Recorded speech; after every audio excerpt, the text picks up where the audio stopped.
아멘. 우리 옆 사람과 이렇게 인사하며 시작하겠습니다. 주님이 하십니다. 주님이 하십니다. 네, 주님이 하십니다. 정말 주님이 하십니다.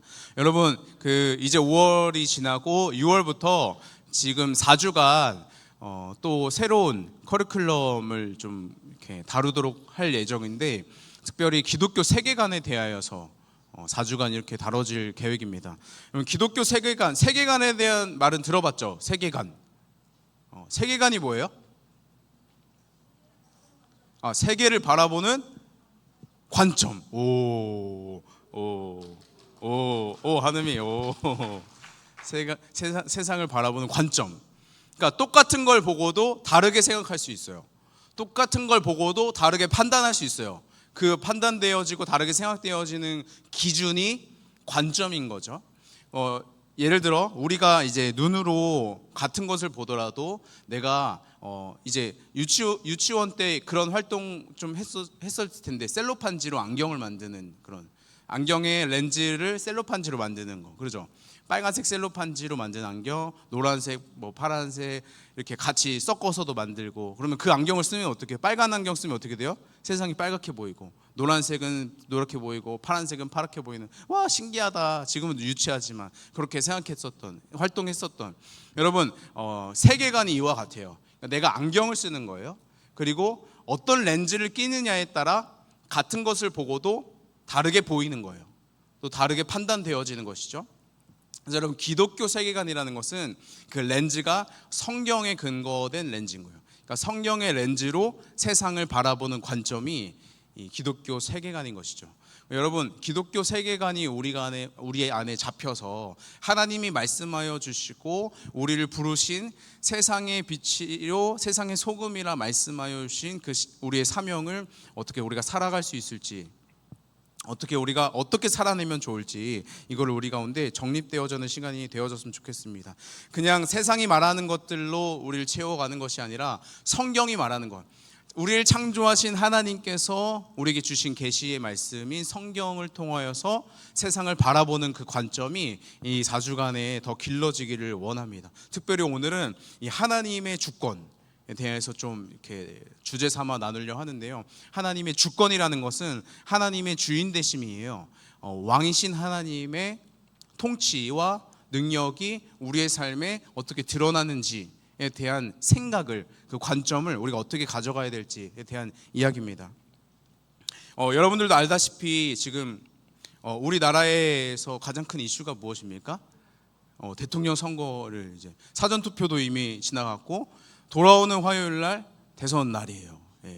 제가 아직 투표를 못했습니다. 사전투표를 못했고 화요일 날 이제 할 예정인데, 뉴스를 보면 다 온통 그 얘기하지 않습니까?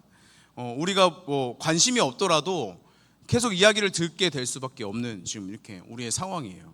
사람들은 서로 또 비난하기도 하고 질타하고 미워하는 모습을 우리는 또 보게 됩니다. 정치인들만이 아니라 국민들도 서로 당을 지지하면 상종하기, 서로 다른 당을 지지하며 막 상종하기 어려워하는 모습들도 우리의 지금 보고 있는 상황인데요. 의견이 다른 것인데 마음이 갈라져서 등을 지게 되어지는 일들이 우리 사회에 지금 있습니다. 이것이 오늘 우리의 상황이에요. 여러분, 우리도 여기서 자유하지 않습니다. 아직 우리 청소년인데, 우리는 청소년이지만 또 한 명의 그리스도인이고 예배자이기 때문에 우리가 이 시대에 어떠한 눈으로 이 세상을 바라봐야 될지, 또 이 세상에 어떻게 살아가야 될지, 이게 기독교 세계관으로서 우리가 자리 잡힐 필요가 있는 것이죠. 이러한 지금 대선을 앞두고 하나님의 주권에 대해서 잘 듣고 그 관점을 가지고 보았으면 좋겠습니다. 오늘 읽은 본문에 성경을 통하여서 우리가 어떻게 살아가야 될지, 뭘 해야 될지에 대해서 이렇게 명확하게 이렇게 얘기해 주는데요. 1절과 2절에 대해서 1절과 2절을 우리가 함께 읽어봤으면 좋겠습니다. 읽겠습니다. 시작. 그러므로 내가 첫째로 권하노니 모든 사람을 위하여 간구와 기도와 도구와 감사를 하되 임금들과 높은 지위에 있는 모든 사람들을 위하여 하라. 이는 우리가 모든 경건과 단정함으로 고요하고 평안한 생활을 하려 함이라. 하나님은 우리에게 기도를 하라 그래요. 모든 사람들을 위하여 기도하라. 근데 그 모든 사람들 중에서도 특별히 임금들과 높은 지위에 있는 사람들을 위하여 기도하라고 이렇게 아예 이야기를 합니다. 이제 바울 선생님께서 디모데에게 편지 쓴 것이 디모데 전서예요. 하나님의 말씀이 바울을 통하여서 우리 가운데 오늘 전해진 것이죠. 하나님은 오늘 우리에게 높은 지위에 있는 자들을 향하여 기도하라 말씀하십니다. 기도하라. 그들 위해서 기도해라. 기도하라 말씀하시는데, 왜 기도하라고 하시느냐면 첫 번째는 하나님께서 이를 기뻐 받으신다는 거예요. 3절에 보니까 하나님 앞에 이 일이, 기도하는 일이 하나님 앞에 선하고 받으실 만한 것이라고 이야기하는 거예요. 이 위정자들을 위하여서, 높은 지위에 있는 사람들을 위해서 기도하는 일은 하나님께서 기뻐하실 일이라는 거예요. 왜 그러냐면 바울이 이 기도하는 이유에 대해서 이야기하기로 우리가 모든 경건과 단정함으로 고요하고 평안한 생활을 하려 함이라 말합니다. 그러니까 우리가 경건하고 단정하고 고요하고 평안한 생활을 위해서, 높은 지위를 있는 사람들을 위해서 기도해라 라고 하는 맥락이에요. 근데 여러분, 누가 평안한 삶을 원치 않습니까? 그죠? 여러분 평안하기를 원하시죠? 원하진 않아요? 지금 좋아요? 스펙타클한 우리의 삶이 좋아요? 예, 평안하고 싶잖아요. 예, 그래서 휴가가 기다려지고 방학이 기다려지고. 근데 여러분, 무엇이 여러분들을 평안케 합니까? 진짜 평안은 어디에서 오게 됩니까? 아무 일도 하지 않으면 평안합니까? 내게 아무런 일이 주어지지 않으면 평안할까요? 아무것도 하지 않아도 될 한 주가 있다면 너무 평안할까요? 잠시는 평안할 수 있겠죠. 만약 여러분 한 주 동안 아무것도 안 해도 된다라고 이야기했지만 그 다음 주에 시험이 있다면, 아무것도 하지 마, 이게 평안하게 들리겠어요? 제발 공부하게 해주세요. 제발 책상 앞에 앉게 해주세요 하는 게 우리의 마음 아닙니까? 불안하게 되죠. 아무것도 안 하는 것이 오히려 불안하게 되는, 그러니까 아무것도 안 하는 것이 평안한 게 아니에요. 여러분, 우리의 평안은 아무 일도 없고 아무 일도 하지 않아도 될 때 오는 것이 아니라 하나님 안에 있을 때, 오히려 시험 기간일지라도 하나님 안에 있을 때, 그의 손길 안에 있을 때 우리는 평안함을 누리며 살아갈 수 있습니다. 또한 여러분, 바울이 이야기했던 고요하고 단정함으로 고요하고 평안한 생활이라는 이 맥락은 품이 있는 이 단어예요. 품이 있다. 그러니까 품이 있는 삶. 여러분, 언제 우리가 품이 있습니까? 주일이라고 해서 이렇게 또 갇혀 있고 저도 또 이렇게 정장을 딱 갇혀 있고 하면 품위가 딱 있는 것입니까? 이거 겉모습에 불과하죠. 여러분, 하나님이 돈을 많이 벌게 해주셨으니 이 돈을 멋있게 펑펑 쓰면 품이 있는 것입니까? 그렇지 않습니다. 여러분, 언제 우리가 품이 있습니까? 우리가 그리스도인으로서 말씀대로 살아갈 때 가장 품이 있는 거예요. 세상이 와 멋있다, 부럽다 하는 삶이 품이 있는 것이 아니라 하나님께서 말씀하신 대로 살아가는 삶이 품이 있는 삶인 거죠, 우리에게는. 그러니 하나님께서 우리를 세상의 빛과 소금으로 부르셨는데 그 사명을 감당하며 살아가는 것이 우리 가운데 있는 품이 있는 삶입니다. 그러니 여러분, 성경은 우리가 품위 있게 말씀대로 살아가고 또 하나님의 손길 아래, 그 품 안에 평안하게 살아갈 수 있도록 높은 사람들을 위해 기도하라고 이야기하고 있는 거예요. 그럼 우리는 어떻게, 무엇라 그들을 위해서 기도하면 좋을까요? 성경은 우리가 세상의 권력에 대하여서, 높은 지위에 있는 사람들에 대하여서 어떤 태도를 취하기를 원하는지에 대해서 또 이야기하고 있어요. 두 가지를 좀 나누도록 할 텐데요. 그러니까 그 높은 지위에 대하여서, 그러니까 권세에 대하여서 우리가 어떤 태도를 취해야 될지. 첫 번째는 순종하라 말씀하십니다. 로마서 13장 1절에 이렇게 표현돼요. 각 사람은 위에 있는 권세들에게 복종하라. 권세는 하나님으로부터 나지 않음이 없나니 모든 권세는 다 하나님께서 정하신 바라. 그러니까 여러분, 무슨 말이냐면 당시엔 다 왕이고 황제 아니겠습니까? 임금이지 않습니까? 왕은 그가 그리스도인이든 아니든 상관없이 왕이라면 그들에게 복종해라. 왜냐하면 그 왕도 하나님이 세우신 것이기 때문이다 라고 하는 거예요. 그가 그리스도인인지 아닌지와 상관없이 하나님께서 이 역사의 주관자 되시니 하나님께서 주관자 되심을 인정하고 믿음으로 그들에게 복종하라는 거예요. 여러분, 모든 권세, 모든 능력, 모든 지위, 모든 일은, 모든 힘은 하나님의 손에 있는 줄 우리가 믿는 것입니다. 그럼 우리는 모든 명령에 다 순종해야 될까요? 죄인인 사람에게서 결국 악한 모습이 드러나기 마련이에요. 아무리 착해 보이는 왕이라 할지라도, 아무리 착해 보이는 지휘자라 할지라도 죄인인 우리에게는 결국 악한 모습이 드러나기 마련입니다. 그래서 성경은 또 다른 기준을 제시합니다. 두 번째로는 거부하라 말씀하십니다. 성경은 하나님의 말씀에 어긋나는 명령에 대하여서는 거부하라 말씀하십니다. 다니엘과 세 친구에 대한 이야기를 아시는 분들 있을 텐데, 다니엘과 세 친구가 포로로 어느 나라에 잡혀갔어요. 그 친구들에 대해서 이제 왕이 그들을 훈련시켜서 자신들의 나라의 유익을 위해서 쓰도록 원했습니다. 그러니까 그들은 포로예요. 그 나라에서 공부는 시켜주지만 포로예요.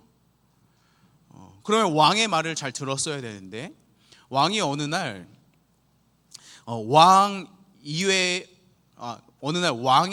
왕의 신상에게 절하라고 말해요. 근데 여러분, 다니엘과 세 친구는 하나님을 믿던 사람들이에요. 하나님을 믿는다는 것은 다른 우상에게는 절하지 않았던 거예요. 왜? 하나님께서 원하지 않았으니까. 그러니까 여러분, 이 세 친구가 왕의 신상에 절하지 않았어요. 그래서 어떻게 됐습니까? 풀무불이라고 하는 그 뜨거운 그 불구덩이로 던져졌어요. 근데 하나님께서 그들을 보호하셔서 불구덩이 속에서도 그대로 머리털 하나 상하지 않고 나오게 되어졌던 다니엘은 어떻습니까? 되려 반대로 왕 이외에 아무에게도 기도하거나 절하지 말라는 명령이 떨어졌어요. 근데 여러분, 다니엘은 왕에게 절할 사람이 아니라 하나님께 이전부터도 기도해 오던 사람이었기 때문에 왕의 조서가, 왕의 명령이 찍혀 있는 것을 알고도 그것을 거부한 채 하나님께 하루에 3번 기도를 하게 됩니다. 그때 다니엘은 사자굴에 던져졌어요. 그때에도 하나님께서는 다니엘을 보호하셔서 사자로부터 상하지 않게 되어졌던 일이 이 다니엘서에 기록되어져 있죠. 여러분, 무슨 말이냐면 로마서에서 말했던 것은 하나님의 주권 아래 모든 권세들이 정해졌으니 하나님의 주권을 인정하며 복종하라라는 맥락이 우리의 기본 전제입니다. 다만 우리에게 기준이 하나 있는데, 세상 사람들과 다른 기준이 하나 있습니다. 무엇이에요? 성경이 우리 삶의 기준이 되어야 돼요. 만약에 그 권세자들이 비성경적인, 그러니까 본질에 어긋나는 일, 하나님께서 정말로 싫어할 일을 우리에게 강요한다면 우리는 거기에 대해서 거부해야 된다고 우리에게 가르쳐주고 있는 것이죠. 정리하자면 성경적 가르침은 이러합니다. 모든 질서는 하나님께서 세우셨음을 인정하고 우리는 따라가는 거예요. 하나님의 말씀을 거스르는 명령 앞에서는 하나님께 성령을 따라 순종하라는 가르침입니다. 여러분, 우리가 그렇게 살아가길 소망합니다. 그래서 세상에 말하는 우리가 어떻게 살아가야 되는지 내리는 기준 아래 우리가 안경을 끼고 봐야 되는 거예요. 어떤 안경이요? 성령적인 안경을 끼고 바라보는 거예요. 이게 하나님께서 원하시는 것인지 하나님께서 원하시지 않는 것인지. 순종하고 복종하라는 것은 단순히 해주시는 대로 알아서 저 따라만 가겠습니다가 아니라 우리는 목소리를 내야죠. 하나님의 공의, 하나님의 정의가 이 땅에도 실현되도록 우리도 목소리를 내야죠. 성경의 근거에서. 여러분, 구약에 보면은 수많은 왕들이 나오는데 그 왕들도 역시 하나님께서 질서 아래 세워주신 왕들이란 말이에요. 근데 그 사람들 역시도 죄인인지라 자기 중심적인 악한 죄가 드러났고, 여러분, 우리 오늘날 사회에도 마찬가지 아니겠습니까? 높은 지위에 있는 사람들이 백성들을 위해서 애써주면 너무 감사하겠지만 악한 본성이 그렇지가 않은 거예요. 그래서 오늘날 또 여전히 그 죄악으로 인하여 우리가 성경적인 안경을 끼고 바라볼 수밖에 없는 것이죠. 하나님의 말씀을 거스르는 일에는 우리가 그러니까 거부해야겠지만 지도자들을 우리가 바라볼 때 우리가 어떻게 바라봐야 되냐면 성경에 이렇게 이야기합니다. 하나님은 악한 권세자들을 통하여서도 하나님의 일을 행하십니다.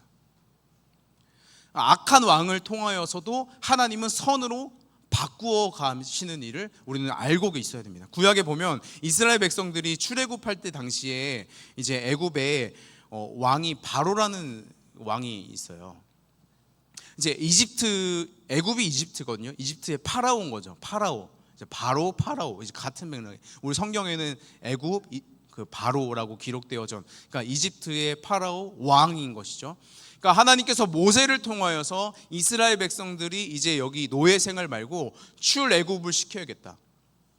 모세야, 너가 파라오에게 가서 바로에게 가서 이스라엘 백성들을 이제 하나님께서 나오라고 하신다. 보내라고 말해라 라고 모세에게 시켜요. 그러니까 모세는 처음에 거부하다가 이제 가서 이야기합니다. 근데 여러분, 그 바로가 왜 이스라엘 백성들을 노예 삼았냐면 그 바로 이전에 있었던 왕이 이스라엘 백성들을 환대하여서 이제 요셉을 통하여 환대하여서 같이 삶을 꾸려가기 시작했던 거예요. 근데 이스라엘 백성들이 너무 많아지는 거예요, 양이. 요셉을 몰랐던 왕이 이제 세워졌고 그 맥락을 이제 모르게 되었던 왕이 세워졌고 이제 두렵게 된 거예요. 이스라엘 사람들이 이러다가는 우리를 치면은, 이러다가 우리에게 전쟁을 선포하면 우리로 감당이 안 되겠다. 지금 더 넘어가기 전에 우리가 이들을 이렇게 굴림을 하자, 노예 삼자 해가지고 노예 생활을 하게 된 거예요. 여러분, 그 노예 생활을 뒤로하고 이제는 하나님께서 때가 참에 그들을 출애굽시키고자 하시는 거예요. 근데 바로 입장에서는, 그 왕 입장에서는 갑자기 대뜸 지도자가 와가지고 하나님께서 이들을 보내라 하신다, 보내주십시오. 그럼 왕 입장에서는 보낼 이유가 없잖아요. 지금 피라미드 잘 쌓고 있는데 어디 가긴 어딜 가요, 그죠? 그래서 바오로가 거부해요. 안 됩니다, 안 된다. 무슨 말이냐? 하나님께서 하나씩 거부할 때마다 재앙을 내리세요. 총 10가지의 재앙을 쏟아부으시며 결국에 마지막 10번째 그들의 장자가, 첫 번째 아들이 다 죽게 되는 그 재앙을 경험하고 이제 이스라엘 백성들을 내보낸단 말이에요. 근데 여러분, 성경에 출애굽기 9장 16절에 뭐라고 표현하냐면 바로에게 하나님께서 이렇게 표현해요. 내가 너를 세웠음은 나의 능력을 내게 보이고 너에게 보이고 내 이름이, 하나님의 이름이 온 세계에 전파되게 하려 함이었습니다. 하나님을 모르는 바로 왕을 통하여서 하나님께서는 계획이 있었던 거예요. 바로가 거부하고 거절하며 하나님의 뜻을 무시하던 것도 하나님의 계획 안에 있었던 거예요. 하나님이 어떤 계획이 있었습니까? 바로 그 왕에게도 하나님의 살아계심을 증거하기를 원하셨고, 그를 통하여서, 이 사건을 통하여서 온 세계가 하나님의 능력과 이름을 알기를 원하셨던 일이 있었습니다. 그러니까 여러분, 악한 왕을 통하여서도 하나님께서는 여전히 일하신다라는 거예요. 오늘 우리의 삶에도 마찬가지입니다. 오늘 우리의 삶에도 마찬가지입니다. 세상의 지도자들이 악한 길로만 가는 것 같아서 답답하고 소망이 없다고 느껴질 때가 우리에게도 있을 수 있습니다. 세상이 아무리 악하고 세상이 아무리 부패해도 선하신 하나님을 이길 수는 없습니다. 하나님은 악을 선으로 바꾸어 역사하십니다. 우리로는 헤아릴 수 없는 지혜로 그 일을 이루어 가십니다. 여러분, 오늘 본문 마지막에 이렇게 기록되어 있어요. 예수 그리스도는 기약에 이르러 주신 증거를 하십니다. 그러니까 예수 그리스도가 우리 중보자 되시는데 그분은 기약에 이르러 주신 증거래요. 그러니까 약속의 때가 이르러서 주신 증거라는 거예요. 하나님은 당신의 백성들을 택하셨고 생명을 주실 것을, 영원한 생명을 주실 것을 약속하셨습니다.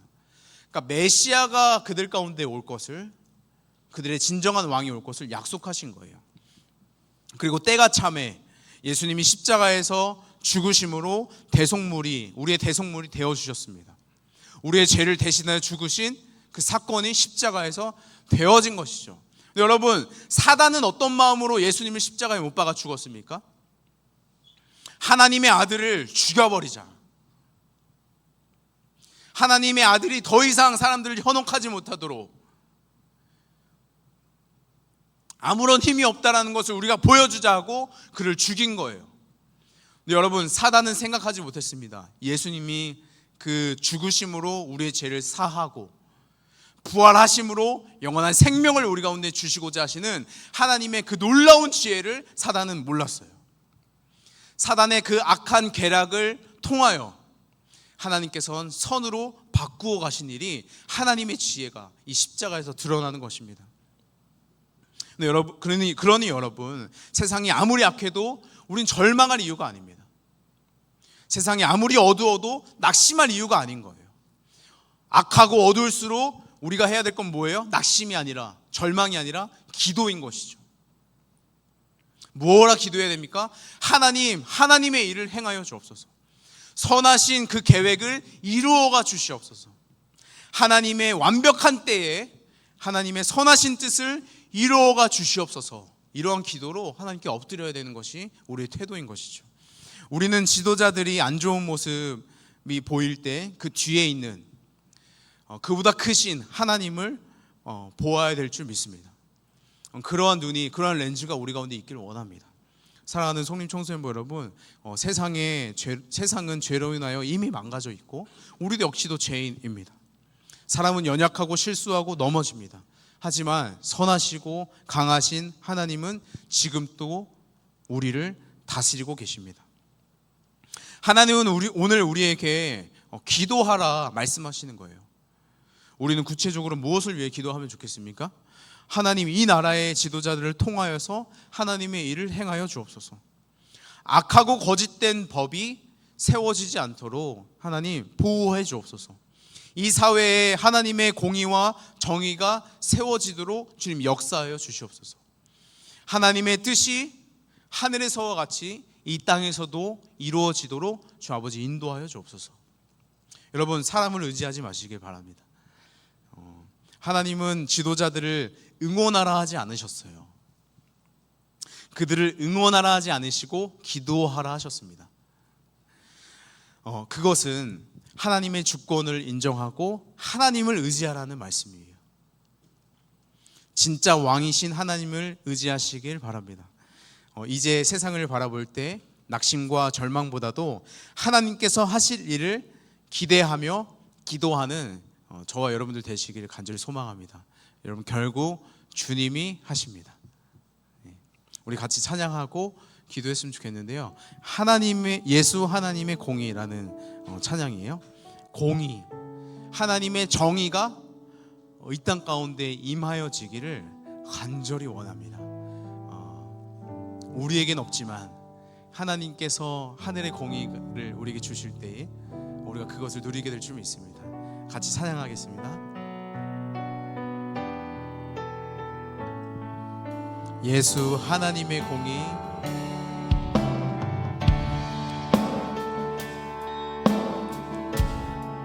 하나님의 공의, 주독생자 그의 나라 임하시네. 주독생자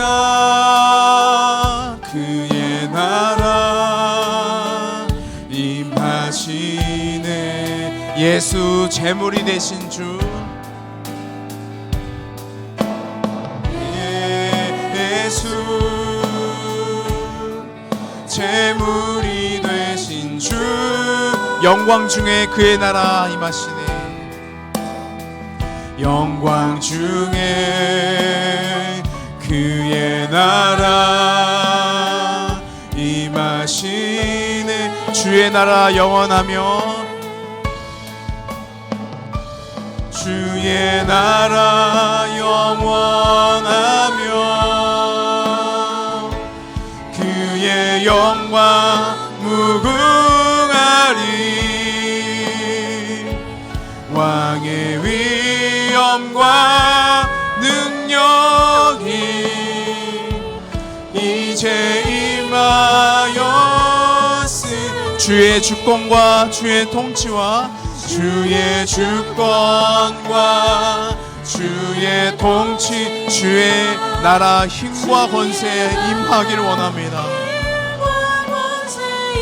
아멘. 예수 하나님의 공의, 예수 하나님, 우리 2절로 고백하겠습니다. 예수 하나님의 사랑,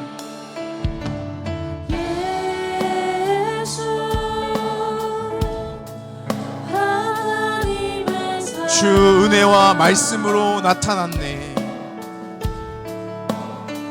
주 은혜와 말씀으로 나타났네. 예수 거룩한 하나님, 예수 거룩한 하나님,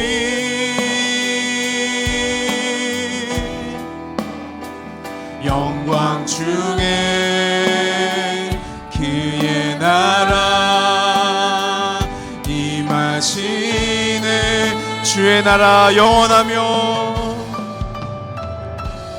주의 나라 영원하며, 그의 영광 무궁하리. 왕의 위엄과 능력이 이제 임하였으니, 주의 주권과 주의 통치와 주의 나라 힘과 권세에 임하여 주길 간절히 원합니다. 아멘. 예수 하나님의 공의, 예수 하나님의 공의. 여러분, 이 시간 같이 기도했으면 좋겠는데요. 같이 나라를 위해서 기도합시다. 하나님, 이 나라의 주권이 하나님께 있음을 우리가 믿고 인정하길 원합니다. 또 주님, 그 주권을 인정하며 하나님께서 하나님의 때에 하나님의 선하신 일을 행하실 것을 우리가 믿음으로 바라보게 하여 주옵소서. 믿음의 눈을 바라볼 수 있도록 믿음의 눈을 허락하여 달라고 기도합시다. 이 세계관이 기독교 세계관으로 우리의 관점이 성경적인 관점으로 변화될 수 있도록 하나님의 일을 기대하는 사람으로 지금 우리를 변화시켜 주시옵소서라고, 우리를 위하여서 또 나라를 위해서 기도하실 때 하나님, 하나님의 나라가 이 땅 가운데 임하여지길 원합니다. 이 지도자들을 통하여서 하나님의 일을 행하여 주옵소서. 하나님, 비성경적인 법이 세워지지 않도록 보호하여 주옵소서. 사회에 하나님의 공의와 정의가 세워지도록 인도하여 주옵소서. 하나님의 뜻이 하늘에서와 같이 이 땅에서도 이루어지도록 하나님 역사하여 주시옵소서라고 지금 함께 통성으로 기도하도록 하겠습니다. 기도하겠습니다. 살아계신 주님, 감사합니다. 하나님, 우리의 삶의 개개인 또 주님, 우리의 주권자 되어오셔서 역사하여 주시듯 하나님, 우리의 삶과 하나님, 우리의 이 사회와 우리의 나라를 주님 주관하시는 줄 믿습니다. 하나님, 성경을 통하여서 우리가 확인한 바 하나님, 악한 왕을 통하여서도 역사하여 주시고 선하신 일들로 만들어가여 주시는데 하나님, 우리의 삶도 역시도 하나님 그렇게 행하여 주실 줄을 우리가 확신합니다. 하나님, 악한 사람들 너머에 역사하고 계시는 선하신 하나님을 보게 하여 주시옵소서. 그래서 주님, 그들을 위해서 기도할 때에 하나님께서 하실 일들을 위해서 기도하는 자들이 우리가 되길 원합니다. 하나님, 절망하고 소망이 없다 말하는 것이 아니라 하나님, 오직 그래서 더욱이 유일한 소망이 주님이 있음을 우리가 고백하며 살아가기를 간절히 원합니다. 하나님, 우리에게 성경적인 눈을 허락하여 주옵소서. 기독교 세계관이 우리 가운데 확립되어지길 원합니다. 하나님, 말씀에 근거하여 살아갈 수 있는 품이 있는 그리스도인이 우리가 되길 원합니다. 우리 한 사람 한 사람 붙잡아 주셔서 주의 말씀으로 가르치시고 성경에 근거한 삶을, 성경에 힘입은 삶을 우리가 살아갈 수 있도록 주 아버지 인도하여 주옵소서. 우리 보호하시는 주님,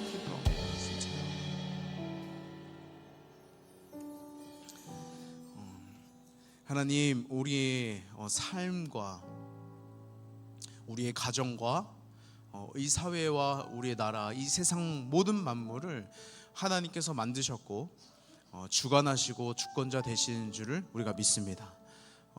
하나님, 이 땅이 여전히 악하고 망가지고 더럽지만 쇠하여질 이 땅 가운데 하나님의 영원하시고 완전하신 쇠하지 않는 이 하나님의 나라가 임하여지길 간절히 원합니다. 하나님 우리를 통하여 기도하라 말씀하여 주시는데 하나님 높은 지위에 있는 자들을 위해서 기도할 때에 하나님의 마음에 따라 하나님 원함에 따라 이제 말씀에 따라 기도하는 우리가 되기를 원합니다. 하나님 먼저는 우리의 눈에 우리의 관점에 성경을 두고 바라볼 수 있는 눈을 관점을 허락하여 주셔서 세상을 바라볼 때에 하나님께서 하실 일들을 기대하는 마음이 그 눈이 우리 가운데 있게 하여 주시옵소서. 그래서 사람을 의지하지도 말게 하시고 사람으로 인하여 실망하지도 말게 하셔서 오직 하나님만 의지하며 하나님만 기대하는 인생이 우리가 다 되게 하여 주시옵소서. 하나님 나라를 위해 기도합니다. 이 나라에 지금까지 하나님께서 은혜로 인도하여 주신 역사를 우리가 기억합니다. 하나님 앞으로도 우리를 보호하시고 인도해 주시기를 간절히 원하오니 하나님 그들을 통하여 일하시고 또 우리를 통하여 일하여 주옵소서. 감사드리며 예수님의 이름으로 기도드렸습니다. 아멘.